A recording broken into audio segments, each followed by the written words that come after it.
বন্ধুরা, welcome to our channel ইচ্ছে পূরণ। তো তোমাদের যে কথা দিয়েছিলাম, যে বলেছিলাম যে আমি নর্থ বেঙ্গলে ট্যুর করতে চলেছি একটা নভেম্বরে, তো নভেম্বরে তো হয়নি, তো ডিসেম্বরের আজ হচ্ছে 25 তারিখ, ক্রিসমাসের দিন। এই যে আমার গাড়ি দেখতে পাচ্ছ, আমার ছেলে, আমার ওয়াইফ,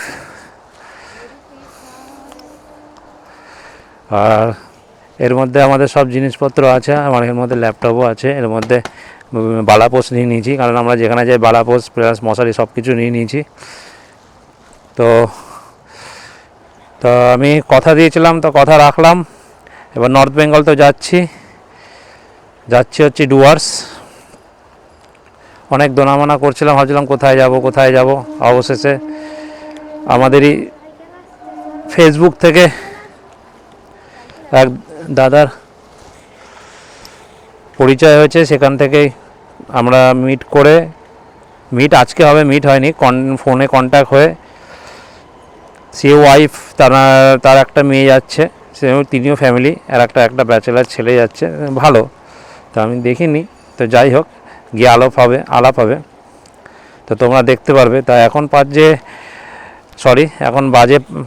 5:30 বাজতে চললো মিনিমাম। তো ওনারা কী হলো, তো চলো রাইডটা কন্টিনিউ করি এবার। আর এখানে দেখাবার তো কিছু নেই, আমাদেরই এলাকা। এই যে আমাদের বিল্ডিং। রেডি তোমরা জার্নির জন্যে? চলো, বেস্ট অফ লাক। দেখো আমি কি বলে জুগাড় লাগিয়েছি বসার জন্যে। সবার তো সিট কুশন লাগে, আমি আর সিট কুশন লাগাইনি। এরকম একটা আমার অফিস থেকে নিয়ে এসেছি, স্পঞ্জ টাইপ মোটা। এটা ডবল করেছিলাম, অনেকটা হাই হয়ে যাচ্ছিলো, এটাকে কেটে আবার লাগিয়েছি। বেশ কমফোর্টেবল, এই জুগাড়ের জন্য ঠিক আছে। ওরা আরাম করে এবার বসতে পারবে, নো টেনশন। হ্যাঁ, তো চলো কন্টিনিউ করি। চলো আসো, বসে পড়ো, আমাদের জার্নি কন্টিনিউ।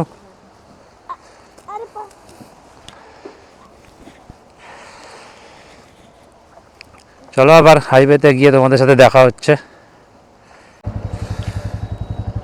তো আমরা এখান থেকে পেট্রোল ভরে নিয়েছি।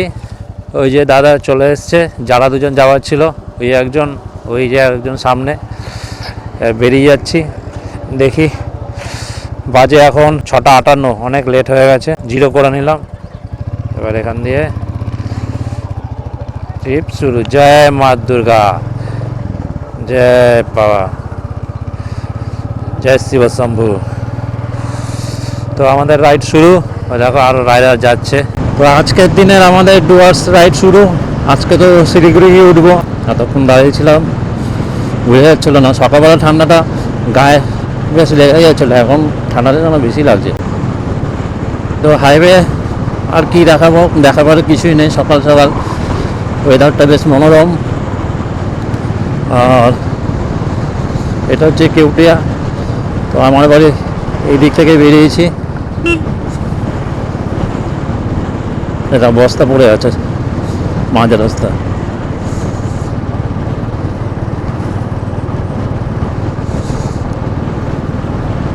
তো এখন ভিডিওটা অফ করে দিয়ে আবার পরে চালু করব।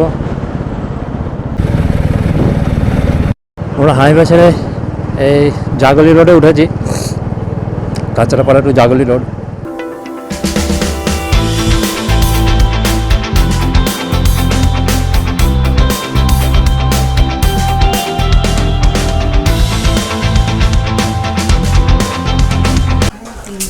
হ্যালো বন্ধুরা, তো মাঝখানে রাস্তায় তো আর কোনো রকম কথা নেই, সেই বাড়ির দিয়ে বেরিয়েছি, তোমাদের ওয়েলকাম জানিয়েছি অত ভোরবেলাতে। আর পেট্রোল পাম্পে পেট্রোল ভরেছি, সেই যে দেখা, তারপরে আর করিনি। ঠান্ডায় বডি কাঁপাতে এসেছি। ভেবেছিলাম যে পাপ্পুদা ঢাবায় যাব, ওখানে গিয়ে একটুখানি ভিডিও করব জাস্ট। আর আমরা যে তিনজন এসেছি, যে দাদা অমিত দা, আমার ফেসবুকে পরিচয়। এটা হচ্ছে অচিন্দা, সরাট দা, ভালো নাম হচ্ছে সরাট দা। ডাক নাম কি? অচিন্দা, নচিদা। আচ্ছা, আর নচি, যাই হোক, অচিদা বেশ নামটা সুন্দর, কিন্তু অচিদা নামটা সরাট ঘোষ, সুন্দর নাম বেশ।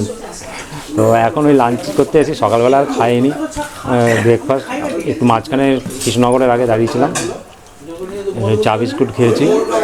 আর ওইখানে আমার ওয়াইফ আর ওই দাদার ওয়াইফ মেয়ে ওখানে বসে আছেন, আর অচিদা একাই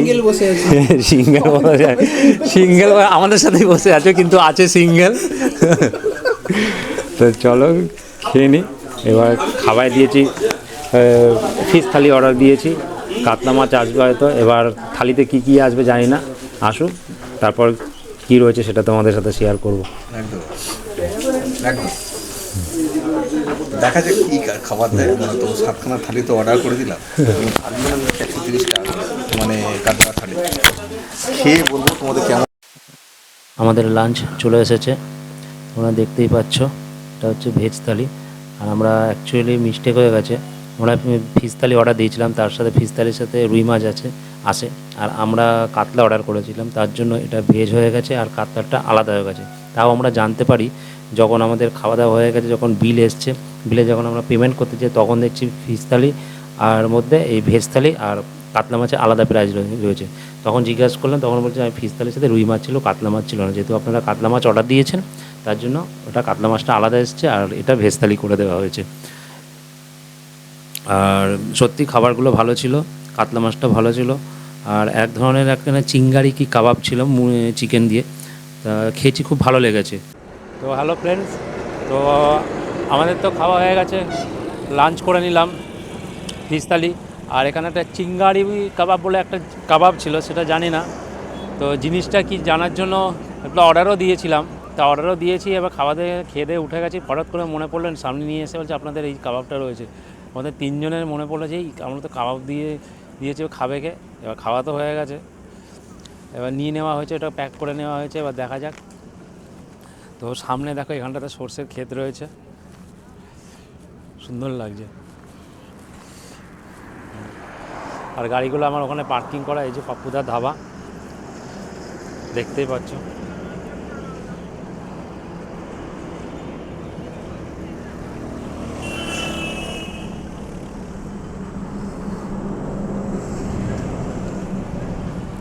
তো সেরকম ভিডিও কিছু করিনি, তো সকালবেলা যা করেছি তা তোমরা দেখতেই পাবে। আর এই যে এখন পাপ্পুদা ধাবায় এসে করলাম।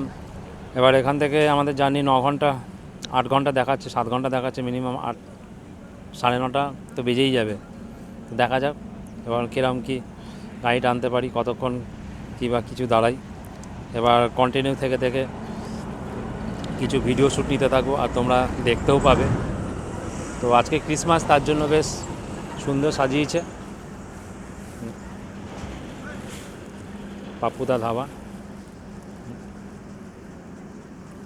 লোক আছে বেশ অনেক, এদিকে কালো পড়ে যাচ্ছে এদিকটাতে, এদিক করলে বেশ আলোটা আসছে। আর আমাদের গাড়িটা পার্কিং করা রয়েছে, এটা হচ্ছে অচিদার গাড়ি হন্ডা 350, আর এটা হচ্ছে অমিতদার গাড়ি হন্ডা 350, আর এটা হচ্ছে আমাদের রয়্যাল এনফিল্ড 350।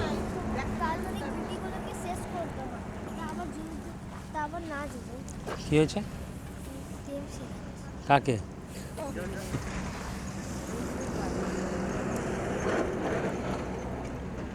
আজকে আমাদের বেশি কষ্ট হয়।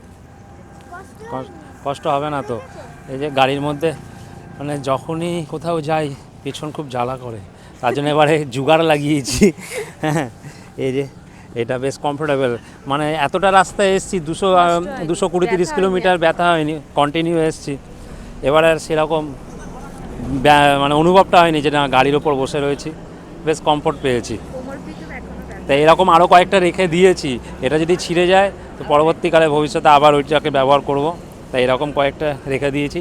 কে ওই জেল ব্যাগ, তারপর যে এয়ার কুশন, ওই সিট কিনতে যাবে, ওর থেকে 1200-1300 টাকা থেকে জোগাড় লাগিয়ে নিয়েছি একটা।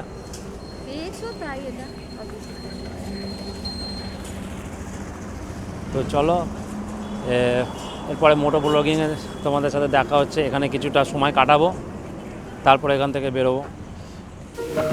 বন্ধুরা, আমরা কিছুক্ষণের মধ্যে ফারাক্কা ব্রিজের ওপর উঠব, আর এখান থেকে মিনিট 5 লাগবে সময়। আর ফারাক্কা ব্রিজ যত কাছে আসছে অনুভূতিটা যেন আর তীব্র হয়ে উঠছে, মানে কেমন যেন মুখের ভেতরটা হচ্ছে। মানে এত রাস্তার মানে এসেছি, জার্নি করে এসেছি, একটা ক্লান্তি ভাব আসছিল। তো ফারাক্কা ব্রিজে যত কাছে যাচ্ছে ক্লান্তি ভাবটা তত দূরে চলে যাচ্ছে, মানে উদ্ভব হতে চলছে। সত্যি কি বলবো, এর অনুভূতিটাই হচ্ছে অন্যরকম।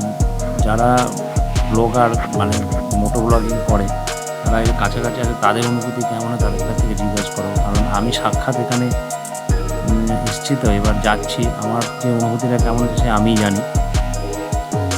কি বলবো, এই ফারাক্কা ব্রিজ শুধু একটা সেতু নয়, এটা এক ধরনের অনুভূতি। মানে দুপাশ দিয়ে বিশাল গঙ্গা, তার উপর দিয়ে এগোতে এগোতে মনে হয় যেন জলের বুকের পথ বানিয়ে চলেছি। বাতাসে গঙ্গার গন্ধ, চারপাশে অদ্ভুত এক শান্তি। সব ব্যস্ততা একটু একটু করে হারিয়ে যাচ্ছে, জানো না। ব্রিজের ওপর দাঁড়িয়ে সময় যেন ধীরে চলে।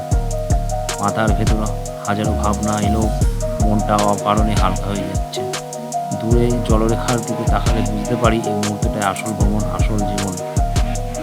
ফারাক্কা ব্রিজ পার হওয়া মনে শুধু এক জায়গাতে আরেক জায়গায় যাওয়া না, এটা নিজের ভেতরে একটা শান্ত অনুভূতিকে ছুঁয়ে যাওয়া।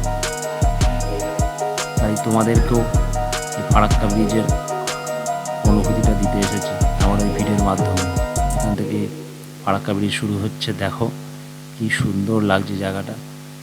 তোমরা ভিডিও থেকে দেখছো কিন্তু হয়তো সেরকম আসবে না, তাই বলছি সাক্ষাৎ চক্ষুষ দর্শন করতে হলে তোমাদের এখানে একবার হলেও আসতে হবে। সে যেভাবেই আসো না কেন, একবার এসে দেখো, খুব ভালো লাগবে। তো সত্যি সামনে এই লম্বা ব্রিজ আর দুপাশে বয়ে চলা বিশাল গঙ্গা, দৃশ্যটা সত্যি অসাধারণ। এই মুহূর্তে বাইকের শব্দ, হালকা বাতাস আর চারপাশে পরিবেশ সব মিলিয়ে এক অন্যরকম অনুভূতি কাজ করছিল। কেননা শহরের কোলাহল থেকে একটু দূরে এসে এমন এক জায়গায় দাঁড়িয়ে মনে হচ্ছিল এটাই আসল ভ্রমণের আনন্দ। ফারাক্কা ব্রিজ কিন্তু শুধু একটা ব্রিজ নয়, এটা উত্তর আর দক্ষিণ বাংলার মাঝে একটা গুরুত্বপূর্ণ সংযোগ, যেটা কিনা প্রতিদিন কত মানুষ আর কত যানবাহন এই রাস্তা দিয়ে যাতায়াত করে, সেই ইতিহাস আর বাস্তবতা আজ নিজের চোখে দেখতে পাচ্ছি। বাইক চালাতে চালাতে মনে হচ্ছে রাস্তার মধ্যে জীবনটাও চলতে থাকুক, কখনো সোজা আবার কখনো একটু কঠিন, কিন্তু থেমে না থাকুক, সামনে এগিয়ে যাওয়াটা তো জরুরি। আর যারা মোটো ব্লগিং ভালোবাসছো তাদের জন্য তো এই জায়গাটা একবার হলেও আসা উচিত।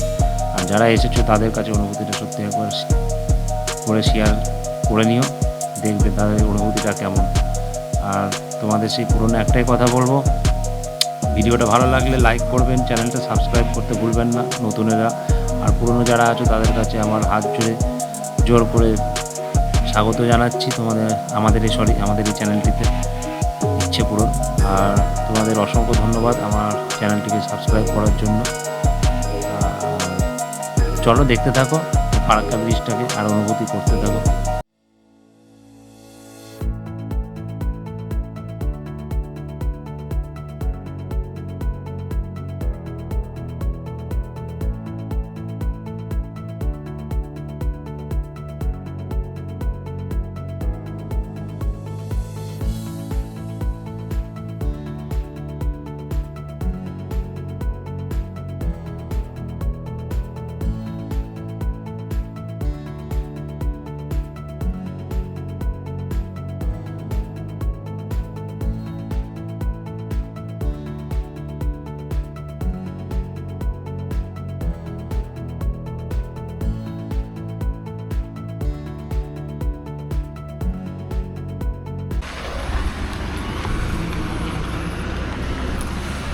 হ্যালো ফ্রেন্ডস, এখন বাজে রাত্রি 9টায়। আমরা এক পেট্রোল পাম্পে দাঁড়িয়ে আছি। পেট্রোল পাম্পে দাঁড়ানোর কারণ হলো এখনও পর্যন্ত আমরা পৌঁছে আমাদের দুজন সাথী এখনও পেছনে আছে, আমি তো ভেতর দিয়ে চলে এসেছি। মাঝখানে আমরা আলাদা হয়ে গেছিলাম। আর হচ্ছে প্রচণ্ড ঠান্ডা। আর ওদের দুজনের জন্য আমরা ওয়েট করছি ইসলামপুর বাইপাস পেরিয়ে। ওরা এখনও ইসলামপুর বাইপাস পেরোয়নি। আমি বাতলাবাড়ি হয়ে ভেতর দিয়ে এসেছি, তারপরে তো সেই কিষানগঞ্জ, তারপর কী সব জায়গা আছে ভুলে গেল, ডালতলা কী আছে, ওখান থেকে সব ঘুরে আসছে। তা আমি তো ভেতর দিয়ে এসেছি, তা এখানে দাঁড়িয়ে আছি, এই যে গাড়ি। আর আসার সময় এই সামনে অনেক বড় বড় এই পূর্ণিয়া রোডটায়, পূর্ণিয়া শিলিগুড়ি রোডটায় এই তোমার অনেক বড় বড় পটল, আর পটলের মধ্যে কয়েকবার পড়েছে। আমি ভাবলাম কী হলো, গাড়ির মানে চাকাটা না পেছন দিকে টালমাটাল খাচ্ছিলাম। আমি বলছি ঢালাই রিংটা গেল নাকি, হাওয়া ছেড়ে দিল, খুব খারাপ লাগছিল। মানে কি দেখি হয়, তা গাড়িতে হাওয়া না থাকলে যেরকম হয় সেরকমই অবস্থা হচ্ছিল। পরে দেখি যে না ঠিক আছে গাড়িটা। তারপরে ইসলামপুর বাইপাস পেরিয়ে ওই জায়গায় একটা চায়ের দোকানে ছিলাম, চায়ের দোকানে চা খেলাম। তো এখন ওয়েট করছি ওদের জন্যই, আসবে তারপর আমরা চলে যাব। আর এখানে দৃশ্যটা এই দেখো,